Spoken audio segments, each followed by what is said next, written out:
साईं राम। मैं नीतू दीदी द्वारा श्रद्धा साबोरी चैनल के माध्यम से एक प्यारी सी बाबा की लीला सुनाने जा रही हूँ। हुआ कि मैं जब खाना बना रही थी तो गर्म तेल मेरे बाएं हाथ पर पूरी तरह से गिर गया। गिरने के बाद जिस जगह पर गर्म तेल गिरा था लगा लहरने पूरा। तकलीफ तो होने लगी। मैं सोची क्या करूँ क्या ना करूँ। मैंने शीघ्र ही थोड़े ठंडे पानी से हाथ को धो डाली। फिर भी वो लहर बरकरार रही। पुनः सोची अभी तो दवा है नहीं, मिलेगी भी नहीं। मैंने झट ही जो अगरबत्ती वाली ऊदी पड़ी थी उसे उठाई और पूरे हाथ में लगा ली।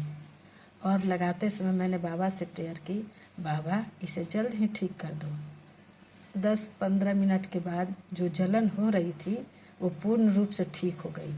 मैं सोची कि कहीं अब फफोला मत हो जाए, किंतु सुबह उठकर देखती हूँ तो कुछ भी नहीं। पता ही नहीं चला कि हाथ भी जला था, पहले की तरह नॉर्मल। ऐसा है ये ऊदी। मैं सभी से यही बोलना चाहूँगी कि कोई ज़रूरी नहीं है कि मंदिर की ही शिरडी की ही ऊदी काम में आएंगी।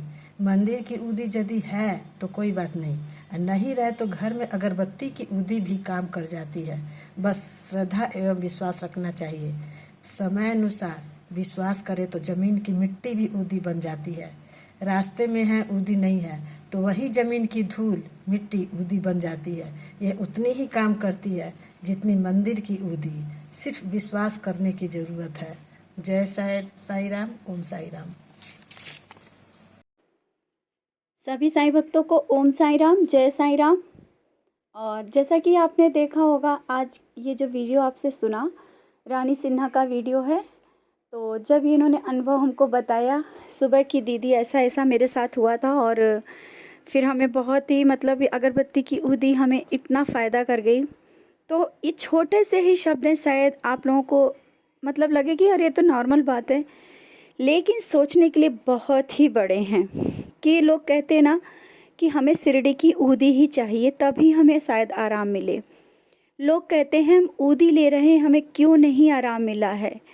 तो इस जगह से आप सिर्फ इतना ही सोच सकते हैं कि सिर्फ बाबा भाव चाहते हैं, श्रद्धा चाहते हैं। ज़रूरी नहीं है कि शिरडी की ऊदी। बाबा ने तो कहा है कि भाव से अगर मिट्टी भी लगा लोगे तो ऊदी का काम करेगी। और अगर आपके भाव नहीं है, आपकी वो श्रद्धा नहीं है और आप चाहे जितना शिरडी की भी ऊदी लगाएंगे तो वो काम नहीं करती है। तो सिर्फ आप सबसे यही कहना है, बार बार कहना है कि ऊदी का सेवन करने के लिए ज़रूरी नहीं कि शिरडी की ऊदी हो तभी फ़ायदा करेगा। आपके घर में अगरबत्ती लगाते हो ना, अगरबत्ती लगाते हो उसको भी आप जमा करके थोड़ी रख लो।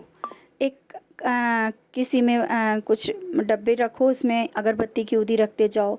जब भी कभी ज़रूरत हो तो वही ऊदी, बाबा की शिरडी की ऊदी समझ करके अगर आप सेवन करोगे, कहीं भी जला है, कटा है या चोट लगी है, तेल में डाल के थोड़ा सा, अगर आपको चोट लग गई है, दर्द है, थोड़ा सा एक चुटकी ज़रा सा बाबा का नाम ले करके तेल में डाल के और मालिश करोगे बाबा के 11 वचन बोलते हुए, देखना बहुत ही आरामदायक होती है। तो हम आप सबसे सिर्फ इतना ही कहना चाहते हैं, ज़रूरी नहीं होता है शिरडी की ऊदी। भाव होने चाहिए, श्रद्धा होनी चाहिए।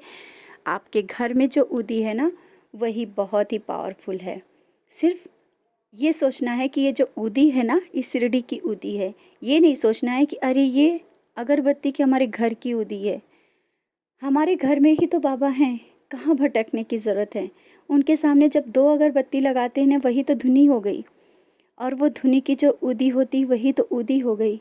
हमारे जब ये सब भाव आ जाएंगे तो हमें भटकने की ज़रूरत ही नहीं पड़ेगी, और हम वही जो अगरबत्ती की ऊदी है वही हमें धुनी की ऊदी लगेगी और सब फ़ायदा करेगा। तो आप सबसे यही बस बार बार कहना है कि ज़्यादा भटकने की ज़रूरत नहीं। अगर ऊदी नहीं मिलती है तो आप घर में जो 2 अगरबत्ती लगाते हो उसकी ऊदी, धूप बत्ती की ऊदी आप यूज़ कर सकते हो।